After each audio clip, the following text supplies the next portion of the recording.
오늘 본문에 예수께서 십자가를 지시기 직전에 고난을 받으시면서 골고다 언덕을 걸어가시는 장면입니다. 예수님께서 십자가에 못 박히시는 그 모습을 보면서 수많은 사람들이 슬퍼했어요. 수많은 사람들이 안타까워했고 예수님을 보면서 많은 사람이 통곡도 하게 됩니다. 보니까 그 27절에 보니까 또 백성과 및 그를 위하여 가슴을 치며 슬피 우는 여자의 큰 무리가 따라오는지라 라고 돼 있어요. 예수님께서 십자가에 못 박히실 때 얼마나 마음이 아팠을까요? 그죠? 근데 예수님께서는 28절에 이렇게 말씀을 하십니다. 예수께서 돌이켜 그들을 향하여 이르시되 예루살렘의 딸들아 나를 위하여 울지 말고 너희와 너희 자녀를 위해 울어라 라고 예수님께서 말씀을 하세요.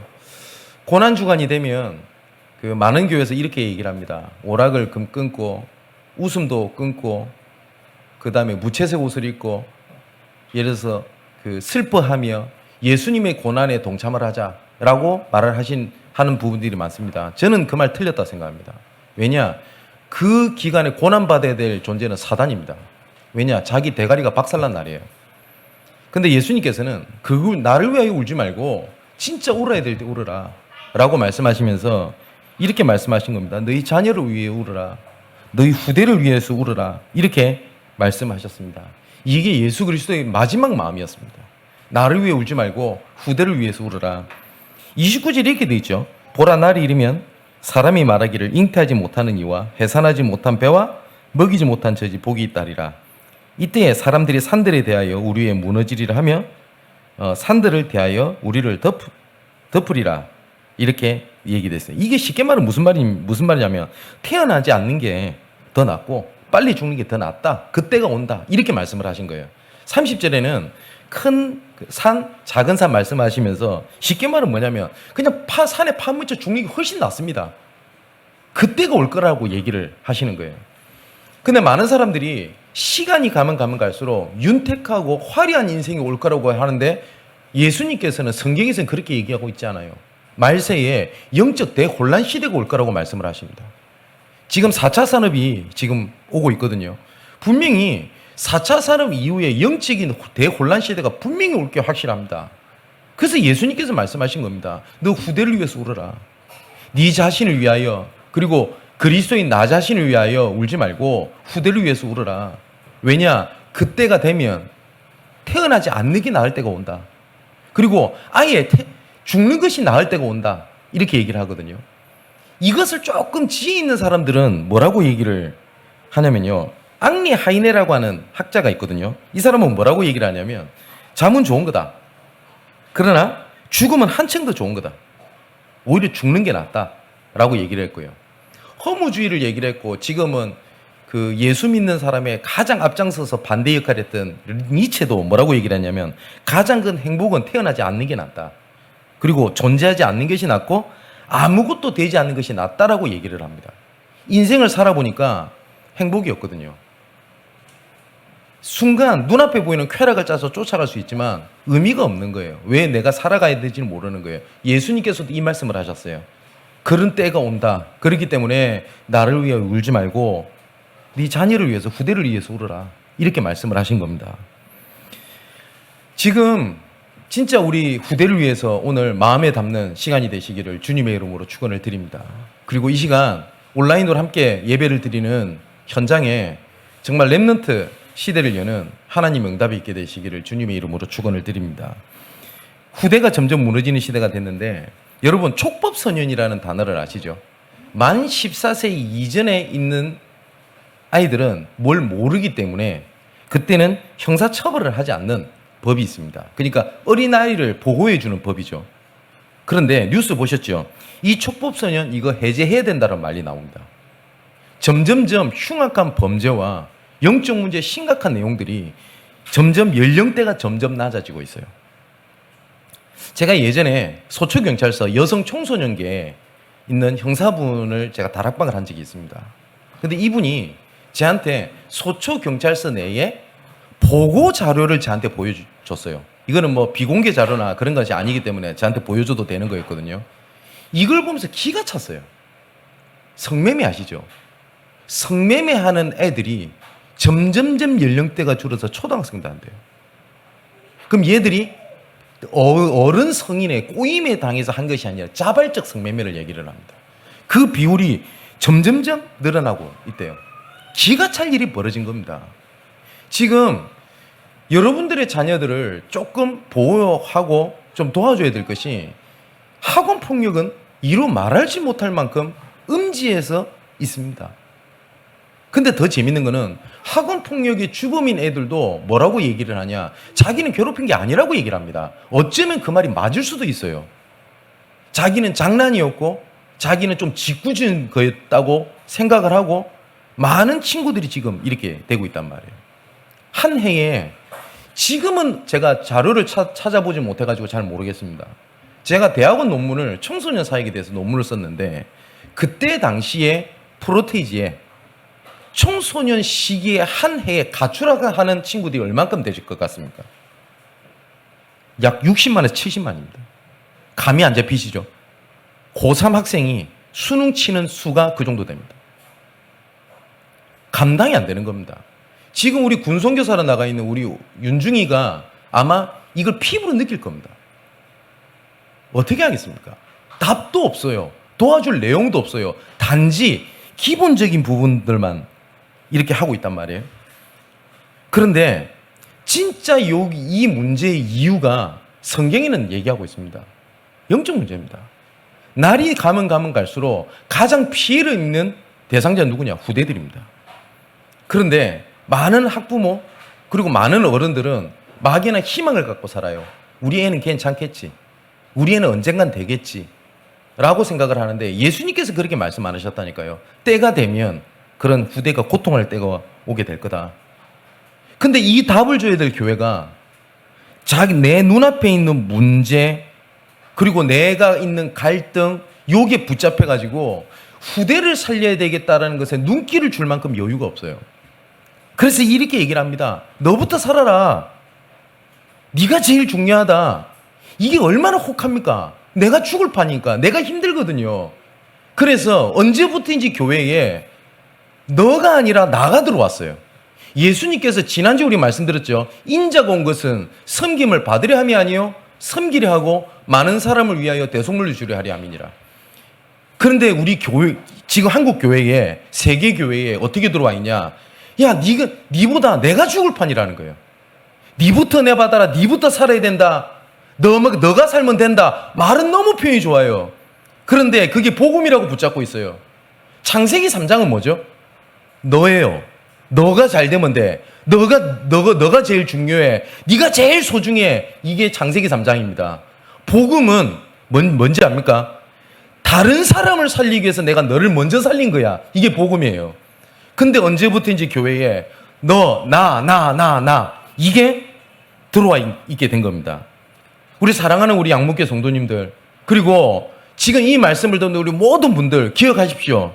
하나님께서는 우리를 살리신 이유가 너부터 살아라고 주신 것이 아니라 우리를 살려서 다른 사람을 살리기 위해서 우리를 먼저 부르신 겁니다.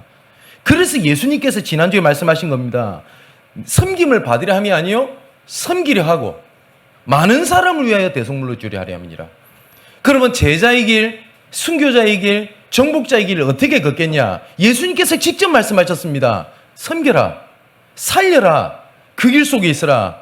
그러면 내가 너와 함께 하겠다. 이 말씀을 하신 겁니다. 우리 렘넌트들을, 우리 후대들을 진짜 도와줘야 될 이유가, 렘넌트 시기 때 거의 대부분 안전 환경 속에서 보고 자라오고 그것이 각인이 되어져 버려요. 지금 우리 렘넌트들이 다른 것을, 안 좋은 것을 많이 보고 자란다, 이거보다 더 심각한 문제가 있습니다.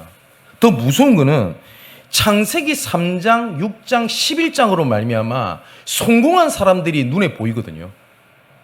그러니까 렘넌트들에게는 복음보다 그게 훨씬 더 가치 있고 더 크게 보이게 되는 겁니다. 왜냐? 창세기 3장, 너가 중요해. 너가 최선을 다하면 돼. 열심히 하면 돼. 이걸 보고 자라나게 돼요. 또 막강하게 보이는 정치, 문화, 경제가 우리 렘넌트 눈앞에 쫙 펼쳐질 겁니다. 그러다 보니 교회에 앉아서 예배 드리는 사람들을 보니 세상에서 정치, 경제, 문화에 창세기 3장, 6장, 11장으로 성공한 사람들보다 가치가 없어 보이는 거예요. 그러니까 중직자들이 모자라 보이는 거예요. 주의 종들이 없어 보이는 겁니다. 렘넌트들이 그게 들어갔다? 어떻게 되겠습니까? 그리고 나중에 우리 렘넌트들이 사회를 나가게 되면 영적 문제가 감춰져 있으면서 우리 렘넌트들을 지도하고 지시하고 할 수 있는 CEO들, 그런 대표들, 윗사람들이 쫙 펼쳐져 가지고 그 밑에서 일을 해야 돼요. 거기서 오는 갈등 어떻게 할 겁니까? 분명히 영적인 사실인데, 분명히 영적인 사실인데 이것을 눈이 딱 가려져 가지고 어떻게 하고 있냐? 애들이 세상으로 나가야 돼요.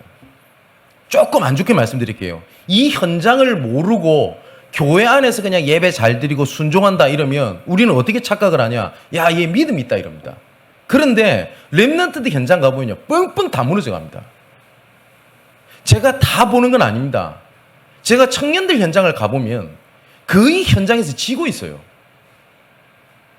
그리고 진짜 안타까운 것은 지금 청년들 렘넌트들 현장 가보십시오. 최저임금뿐만 아니라 노동법 보호를 받지 못하면서 거기서 일을 하고 있는 친구들이 거의 대부분입니다. 그러니까 쉽게 말하면 현장에 나갈 수 있는 준비가 전혀 안 돼 있는 겁니다. 그러면 우리가 렘넌트 운동을 해야 되겠다, 후대를 살려야 되겠다고 얘기를 할 때 진짜 중요한 것은 뭐냐면, 오늘 예수님께서 말씀하셨죠. 후대를 위해서 울어라. 그럼 렘넌트 사역을 위해서 제일 중요한 것 첫 번째가 근본이 뭐냐면, 올바른 교회를 세워 렘넌트들의 배경이 되어줘야 돼요. 그런데 수많은 렘넌트들이 교회를 다니는데, 교회에 머물고 있는데, 생각해 보십시오. 이 친구가 한 번이라도 올바른 복음을 듣지 못하고 붙잡지 못하고 현장에 나서 빵빵 무너진다면 그것만큼 얼마만큼 억울하겠습니까? 그리고 오늘 예수님께서 하신 말씀처럼 우리 중직자분들, 그리고 우리 렘넌트들은 더 미래를 봐야 돼요. 뭐냐면 렘넌트 살릴 렘넌트 되십시오. 그리고 진짜 렘넌트를 위하여 진짜 울어야 돼요. 지난주 말씀드렸죠. 우리 렘넌트들은 중직자들의 교회 도움을 받아야 돼요. 하지만 그거에 기대면 안 돼요. 도움을 받지 말라는 게 아니에요. 도움을 받아야 돼요. 하지만 그게 기대면 안 돼요. 나 이런 친구를 봤어요. 렘넌트의 발판, 렘넌트의 배경이라고 하는데 교회에서 내가 뭘 해줬냐? 부모님이 내한테 뭘 해줬어요? 라고 말하는 렘넌트를 봤어요. 아니, 내 위에 있는 분들, 중직자분들 날 위해서 뭐 해줬어요? 라는 말 들어봤어요. 그런데 이해는 돼요. 안타깝긴 해요. 하지만 그 수준 가지고는 우리 렘넌트들 절대 시대 못 살립니다. 도움을 받아야 되겠지만 어쩌면 도움이 필요 없는 남는 자, 숨겨진 자로 우리 렘넌트들은 자라나야 돼요. 자, 아까 말씀드렸던 것처럼 나부터 살자, 나부터 어떻게 해보자, 이걸 가지고는 절대 올바른 교회를 세워 렘넌트 운동 못합니다. 그래서 지난주에 우리가 절대길, 순례자의 길, 정복자의 길에 대한 말씀을 들었죠. 이때 예수님께서 말씀하신 겁니다. 나의 잔을 마실 수 있겠냐? 나의 세례를 받을 수 있겠냐? 라고 말씀을 하신 거거든요. 근데 많은 사람들이 이렇게 생각을 해요. 내가 할 거 다 하고 시간이 남아서 하나님께 헌신한다 생각하거든요. 그건 헌신이 아닙니다. 죄송합니다. 강하게 표현할게요. 취미생활이죠. 취미생활을 내 진짜 중요한 부분을 포기하면서 취미생활을 하는 사람 없어요. 맞죠? 시간 남아서요. 근데 하나님께 헌신하는 걸 취미생활로 생각하면 돼요. 만일에 우리 중직자분들이 취미생활로 교회 헌신한다? 그럼 어떻게 되겠습니까? 예수님께서 이렇게 말씀하신 겁니다. 자기를 부인하고 십자가를 지고 따라와라. 그럼 이 말씀만 들으면 굉장히 부담스럽지 않습니까? 근데 예수님께서 말씀하셨어요. 내가 다 갚아줄게. 차고 넘치게 해줄게. 라고 말씀하신 겁니다. 그거는 비밀입니다. 진짜 내가 복음을 위하여, 후대를 위하여, 전도와 선교를 위하여 희생을 한 게 희생이 아니라 크고 비밀한 일을 하는 게 보이시겠다고 하신 하나님의 영적인 비밀입니다. 그 절대길, 순례자의 길, 정복자의 길을 걷는 여러분 되시기를 주님의 이름으로 축원을 드립니다. 자, 우리 렘넌트를 살리려면 올바른 교회를 회복해야 된다고 말씀드렸잖아요. 그러면 교회 안에 복음을 막는 크게는 여러 가지가 있겠습니다만 세 가지 흐름을 막아야 됩니다. 가장 첫 번째는 율법주의입니다. 예수 믿어도 할 건 해야 돼. 예수 믿어도 할례 받아야 돼. 그리고 일반적으로 교회들은 다 그렇게 해. 맞아요, 그 말이? 우리 교회 처음부터 계신 분 아시지 않습니까? 저는 어떤 생각이 들었냐. 물론 환경적인 부분도 있었습니다만은 수예배, 금예배 굳이 모여서 안 드려도 된다. 제가 그런 말씀을 드렸어요. 오히려 현장에서 흩어져서 현장 예배를 드리는 게 훨씬 더 성경적인 맞다. 이런 말씀드렸습니다. 그럼 이렇게 얘기할 수 있겠죠. 다른 교회에서는 다 수예배, 금예배 다 드리는데요. 예, 드립니다. 근데 그게 복음보다 앞서나요? 아니지 않습니까? 또 결국은 너희들이 잘 진짜 복음에 믿는 사람의 행함을 잘 보여줘야 돼. 그게 진짜 믿는 자의 말이야. 예, 맞아요, 그 말이. 그런데 그게 근본이 아니라고요. 영적으로 무너져가지고 완전히 자빠져 있는 사람한테 그 얘기를 하면 이 사람을 죽여버리는 겁니다. 또 반대로요. 이런 사람이 있어요. 어떤 사람이냐면 율법 다 필요 없고 은혜 받으면 돼. 하나님이 다 알아. 하나님만 알아주면 돼. 이거 붙잡으면 이것만큼 골치 아픈 사람도 없어요. 제가 복음의 사람이다. 하나님이 저를 알아줄 거 아닙니까? 그죠? 그러면 제가 하나님이 알아줘야 되니까 제가 막 하고 싶은 대로 복음을 살리는 대로 이렇게 하면 됩니까? 아니죠. 바울은 그거를 두고 고린도전서 9장에 이 얘기를 한 겁니다. 나는 우상 앞에 드린 재물 먹을 수 있다. 그런데 이 먹는 것 때문에 새 가족이 실족할 것 같다? 나는 입에 대지 않겠다. 나는 율법으로 자유한 사람이다. 하지만 내가 율법 아래 있는 자처럼 행하는 이유는 율법 아래 빠진 사람을 내가 얻기 위함이요. 나는 방종하지 않지만 방종하는 사람과 함께 지내고 하는 이유는 그 사람을 얻기 위함이다. 예수님께서 세리, 죄인들과 함께 식사를 했던 이유는 그 사람들과 코드가 통한 게 아닙니다. 뭐였죠? 그 사람을 얻기 위함이었어요. 그래서 바울은 뭐라고 얘기를 하냐? 모든 사람을 자유케 하되 자기 몸을 복종시킨다 라고 얘기를 하거든요. 그게 제자의 길입니다. 근데 처음에 막 영적으로 무너져 있는 사람한테 야, 그렇게 하면 안 돼 라고 하면 시간표가 아닙니다. 그런데 사역자, 제자의 길, 절대길 속에 있는 분들은 그 수준은 넘어서야 렘넌트 살릴 수 있어요. 또 신비주의입니다. 이 신비주의는요, 뭘 자꾸 체험을 해야 된대요. 물론 맞습니다. 하나님께서 응답을 하시는구나. 하나님이 살아계시는구나. 이건 체험해야 되겠죠. 그러니까 제가 이런 얘기도 많이 들었어요. 모태신앙 속에 있는 사람들이 이런 얘기를 합니다. 모태신앙이 왜 모태신앙이지 않습니까? 기도도 못해, 전도도 못해, 선교도 못해. 그 모태신앙이래요. 그러니까 모태신앙이 그냥 미지근한 겁니다. 왜냐? 그러니까 모태신앙 있는 사람들이 이렇게 아쉬움을 얘기해요. 이런 영적인 체험이 없어서. 근데 또 웃긴 거는 영적 문제에 시달리다 보고 많은 사람들은 오히려 모태신앙들을 부러워합니다. 저런 창세기 3장에 문제 깊은 곳에 있지 않고 하나님의 섬길 수 있는 게 얼마나 감사하냐. 누구 말이 맞아요. 체험은 해야 되겠습니다만은 그것이 근본이 아닙니다. 그죠? 또 우리가 가지고 있는 동기, 불신앙, 인본주의, 이거는 눈에 보이지 않는 영적인 흐름을 결정을 지어버립니다. 우리 사랑하는 우리 중직자 여러분, 우리 중직자분들이 믿음의 고백, 믿음의 헌신, 믿음의 희생을 하는 것이 교회의, 시대의, 가문과 가정의 영적인 흐름을 바꾸는 하나님의 중요한 그게 전도고 선교입니다.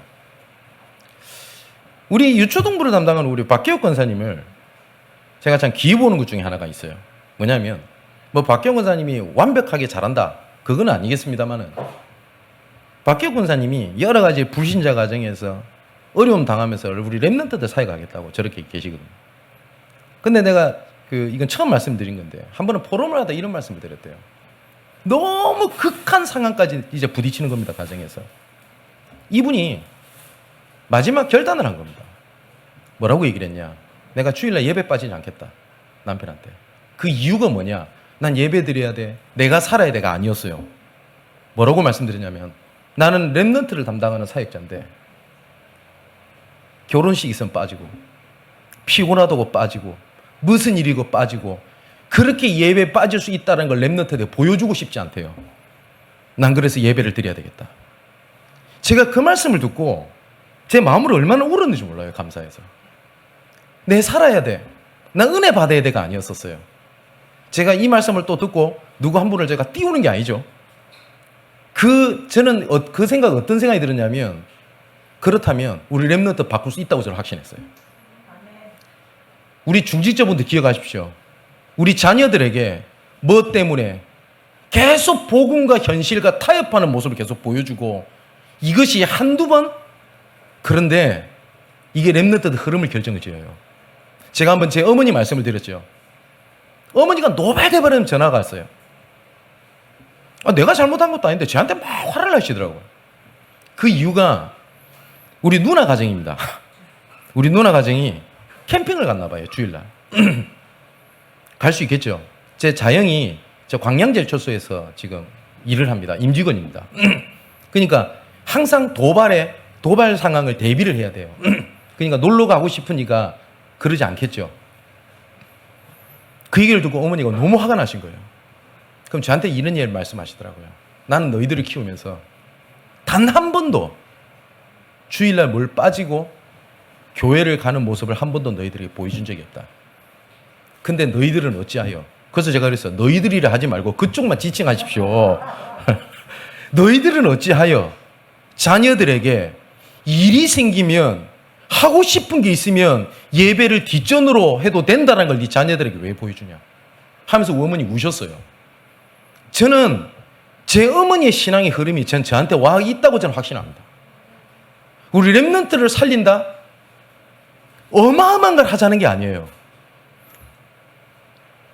복음을 우리 렘넌트들에게 너 진짜 복음 잘 붙잡으면 너 잘 될 수 있어. 성공의 도구로 만들지 마십시오. 복음은 하나님 안에 있어야 될 근본이지 우리 렘넌트들의 생명이지 잘 되는 도구가 아니에요. 저는 이런 친구들 많이 봤어요. 하나님 믿어도 잘 안 되던데요. 이 친구가 보고 들은 복음이 그거였어요. 우리 렘넌트들한테 그거 진짜 보여주면 안 됩니다. 자, 우리는 모든 것을 이뤄도 하나님 자녀입니다. 모든 것을 얻어도 하나님의 자녀입니다. 우리 렘넌트들 기억을 하세요. 여러분들의 방황, 고통은 실패가 아닙니다. 혹시 여러분들 외롭다? 그리고 혼자인 것 같다? 절대 그렇지가 않습니다. 하나님이 함께 하십니다.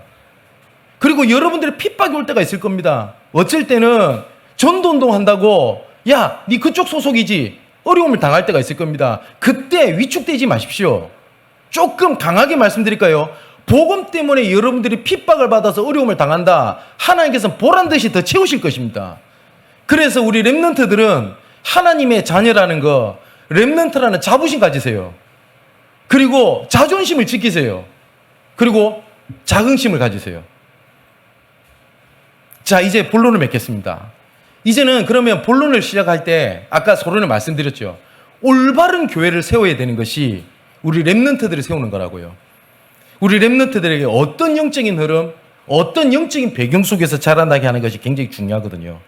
그래서 절대적인 거 세 가지를 딱 보고 계셔야 돼요. 가장 첫 번째가 뭐냐? 절대 가치입니다.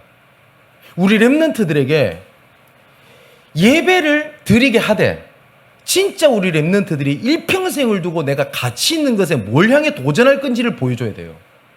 지금 눈앞에 보이는 갈등 문제가 최고의 가치가 됐다? 그럼 어떻게 되겠습니까?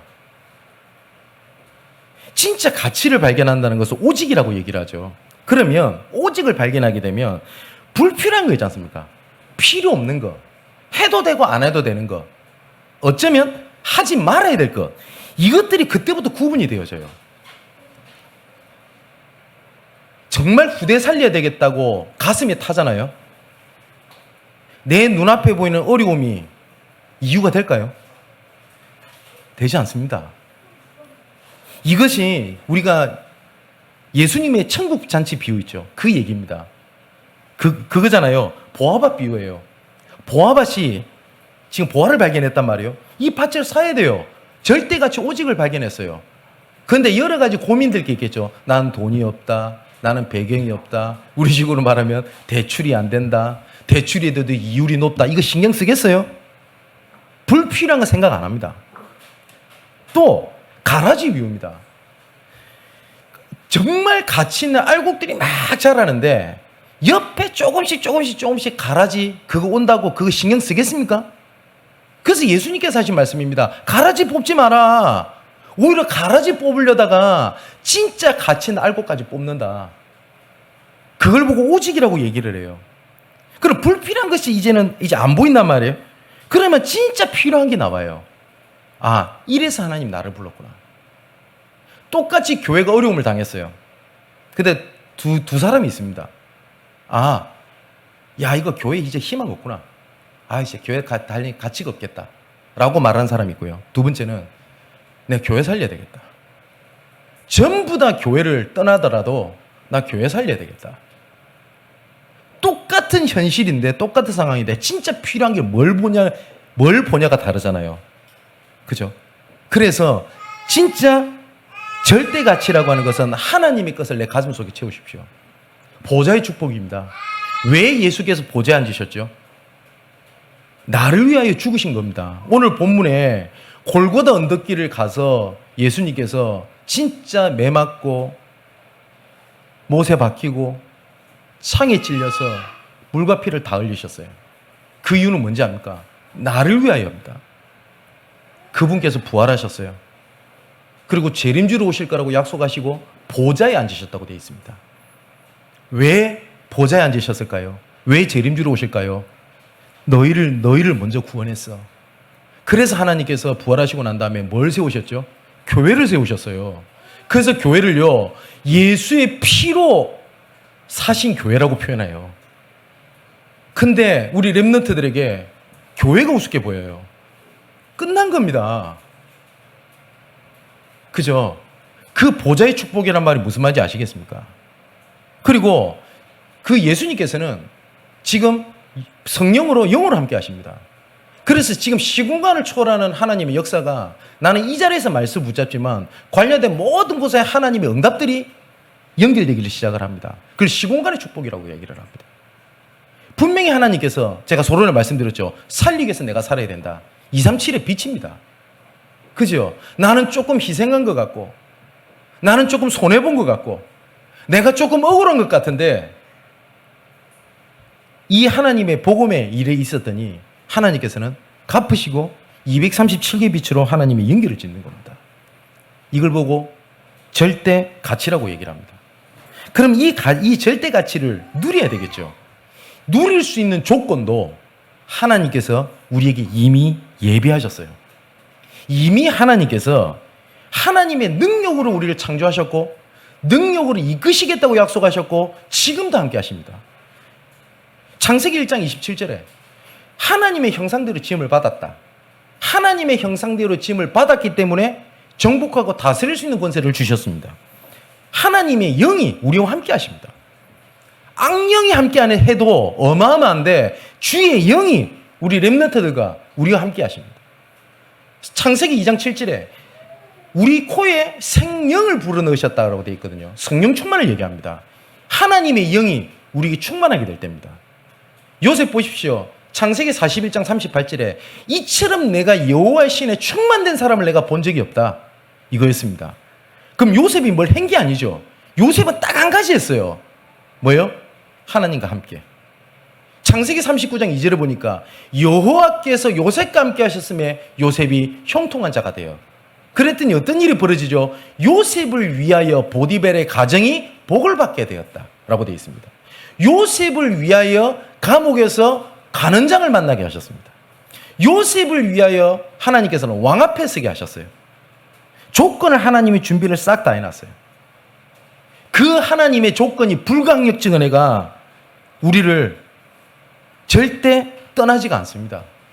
내가 조금 붙잡았더니 함께 해주고 내가 조금 놓쳤더니 하나님께서 함께 안 해주고 아닙니다. 로마서 5장 20절에 바울은 이렇게 얘기를 했어요. 죄가 많은 곳은 은혜가 넘쳤나니. 그래서 우리의 고난은 고난이 아닙니다. 연단의 과정입니다. 그래서 우리 지난주에 말씀 들었죠. 욥기서 21장 10절 14절에 그가 나를 단련된 후에는 증거과 같이 나오게 될 것이다. 그래서 욥이 딱 한마디를 고백하죠. 그래서 나는 그 자리에 있겠다. 그 흐름에 있겠다. 그 언약 속에 있겠다. 왜냐? 증거과 같이 나오는 그때가 오기 때문에. 근데 사단은 절망하게 만듭니다. 너 복음 들어도 안 되네. 너는 복음 체질 안 돼. 니는 멀었어. 나는 안 되는가 봐. 좌절하게 만들어요. 근데 하나님께서 이렇게 말씀하십니다. 아니야. 나는 너를 향한 이런 미래에 대한 새 계획을 갖고 있어. 반드시 달라질 미래를 나는 계획하고 있어. 반드시 너희를 통해 일을 시작할 때가 올 거야. 이렇게 말씀을 하셨어요. 그래서 데살로니가전서 5장 16절 18절에 보니까 항상 기뻐하라. 쉬지 말고 기도하라. 범사에 감사하라. 이건 해라가 아니죠. 이는 너희를 향하신 하나님의 뜻이니라. 하나님 계획이래요. 또 빌립보서 4장 4절 7절에 보니까 기뻐하라. 내가 다시 말하노니 기뻐하라. 아무것도 염려하지 말고 모든 일에 기도와 간구로 감사함으로 너희 구할 것을 하나님께 아뢰라. 그러면 모든 지각에 뛰어난 하나님의 평강이 너희 마음과 생각을 지키시리라. 자, 예비돼 있어요. 그렇기 때문에 조금만 우리가 보는 눈 반대로 스케줄을 보고 눈으로 보면 됩니다. 문제 속의 응답입니다. 반드시 뒤에. 위기가 왔다. 뒤에서는 반드시 기적이 일어날 겁니다. 그리고 갈등 속에는요. 뒤에는 새로운 시스템이지 그 갈등으로 문제 생기라는 게 아니에요. 교회에 여러 가지 문제가 생길 겁니다. 갈등이 생길 겁니다. 이거는 새로운 시스템을 찾는 하나님의 계획이지 성도 간의 갈등, 기관과의 갈등, 중직자의 갈등 보라고 한 게 아니라고요. 역발상입니다. 어려움이 왔어요. 나는 계속 어려움이 와요. 그러면 갱신의 기회고 회복의 기회지 딴 걸 잡으면 안 돼요. 아까 말씀드렸듯이 율법주의는 상대방을 정죄를 하잖아요. 이걸 스스로는 어떻게 하냐면 나를 정죄를 하거나 반대로 어떻게 하냐. 아유, 하나님이 아시는데 뭐 하고 방종을 하게 해요. 근데 나는 보고만 했는데 계속 문제가 온다. 갱신의 기회입니다. 그러면 그때부터 뭐가 보일 거냐? 절대 목표가 보일 겁니다. 그 중에 오늘 하나가 뭐냐? 후대입니다. 하나님, 나는 진짜 안 됩니다. 절대 불가능입니다.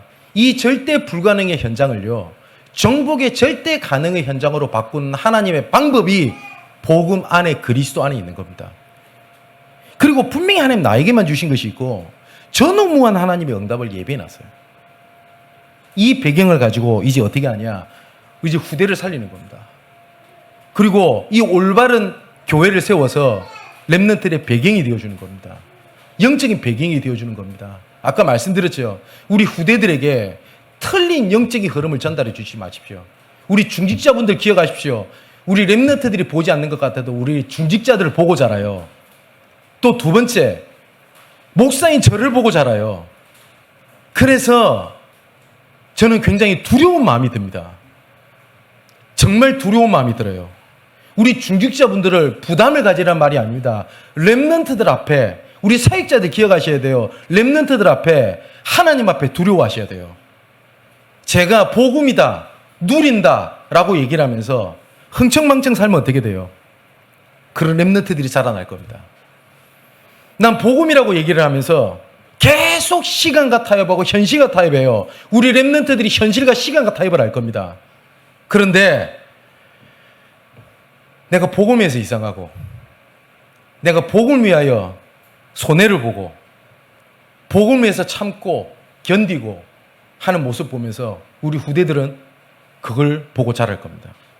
우리 중직자분들, 우리 부모님들, 우리 정말 성도 여러분, 우리 후대들은 우리 중직자들의, 우리 사역자들의 눈물을 먹고 자라는 새싹입니다. 아유, 나는 지금 이러면 되겠지. 나가 아닙니다. 그렇잖아요. 그래서 렘넌트 운동을 해야 될 이유가 뭐냐? 첫 번째는 숨겨둔 자입니다. 자, 어떤 사람입니까? 쉽게 말해 요셉과 같은 사람입니다. 또 출애굽기 2장에 모세를 도왔던 누구냐? 이도로입니다. 이도로 장로가 어땠을까요? 자기 딸을 줍니다. 근데 모세가 누구죠? 도망자, 살인자, 실패자입니다. 근데 이도로가 자기 딸을 줘요.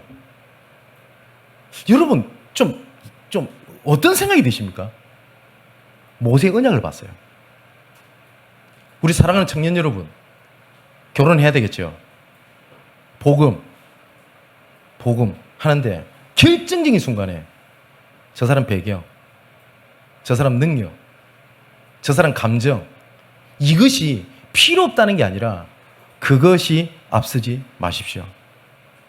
이두루 장로가 그거를 도왔는데 구약 성경의 가장 최고의 지도자로 하나님께서 렘넌트로 키우셨어요.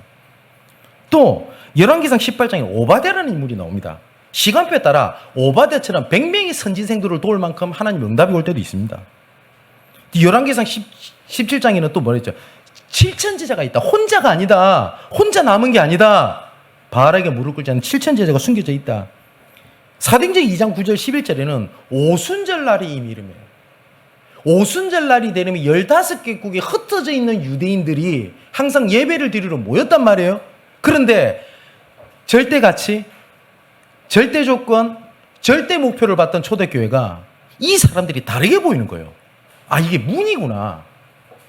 우리 사랑하는 성도 여러분, 절대 가치, 절대 조건, 절대 목표를 보니까 저렇게 사고치고 문제 있다고 생각했던 저 렘넌트가 그렇게 소중해 보이는 거예요.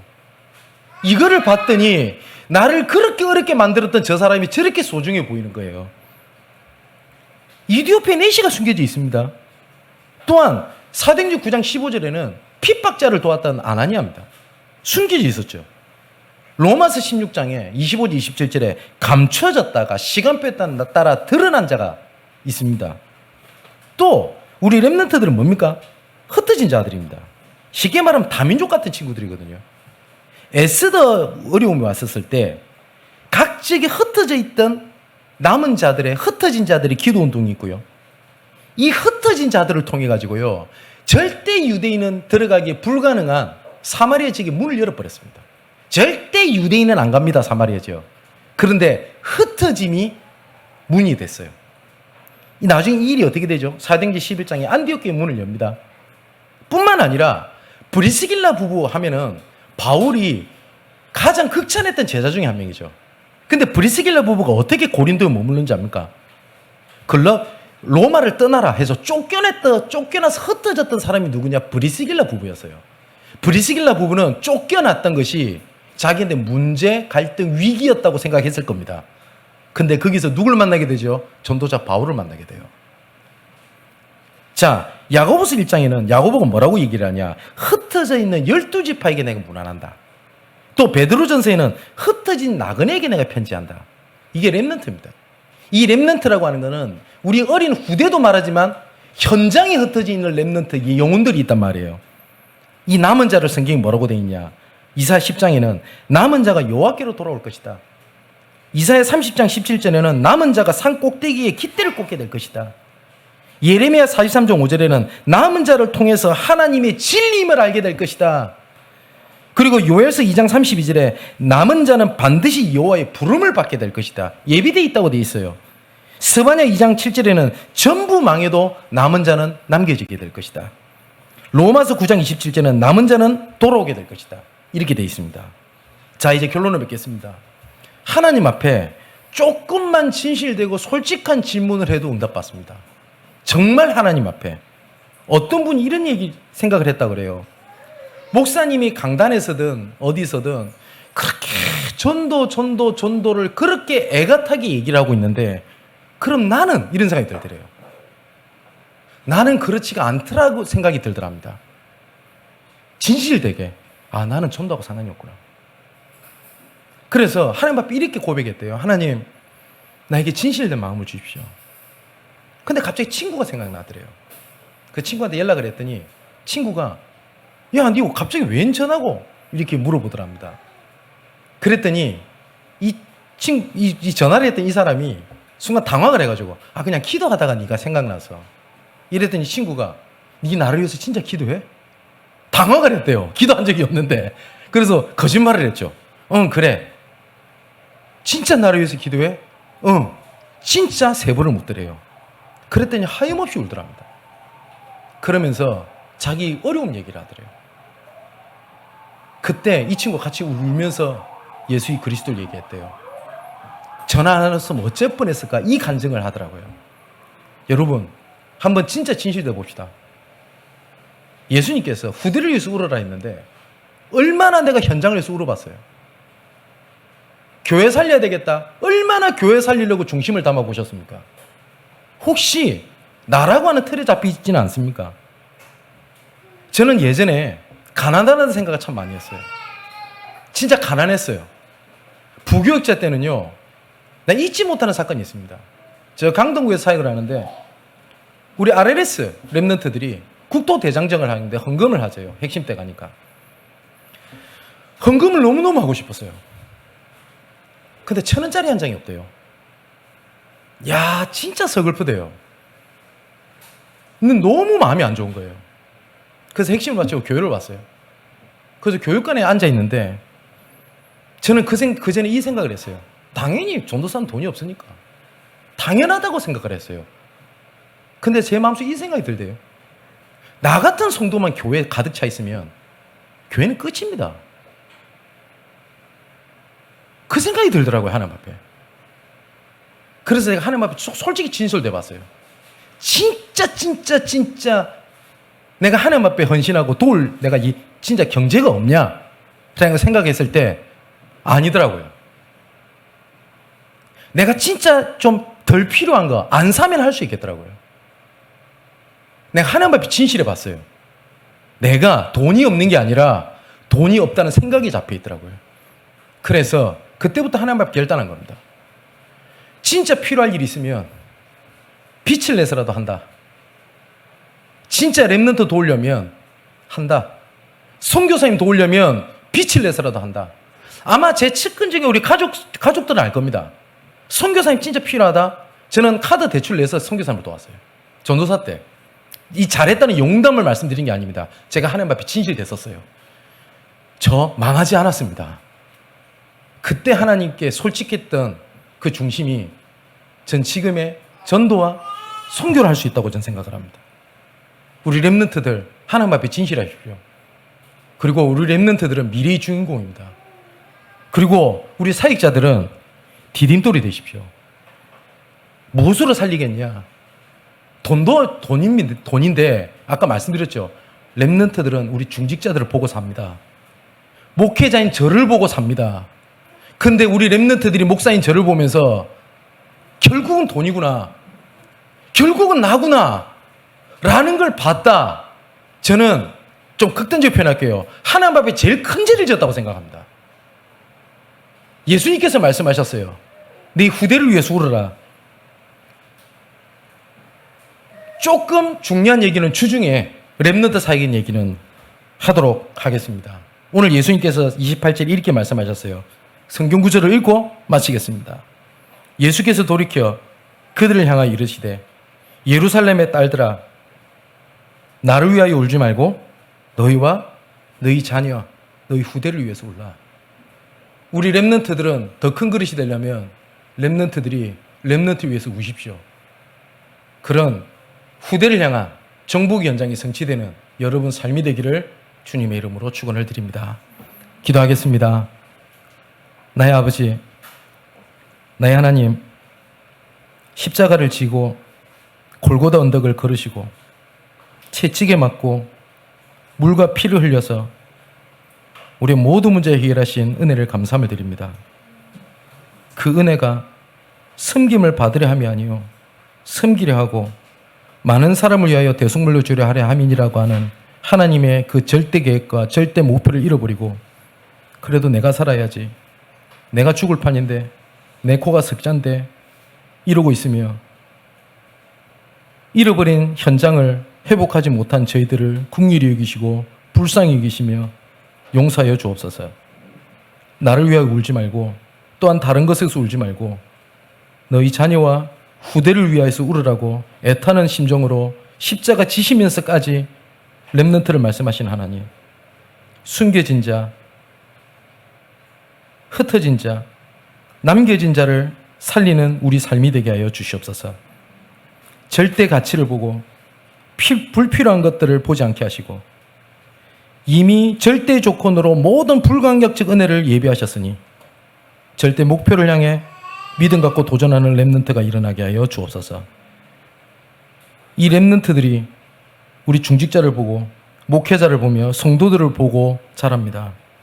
올바른 영적인 흐름, 올바른 복음의 한을 가지고 자라날 수 있도록 올바른 교회 회복하는 응답이 있게 하여 주옵소서. 살아계신 예수 그리스도 이름으로 기도합나이다. 아멘. 자, 우리 찬양을 드리겠습니다. 우리 복음송입니다. 12페이지 구루터기 우리 찬양을 드립니다.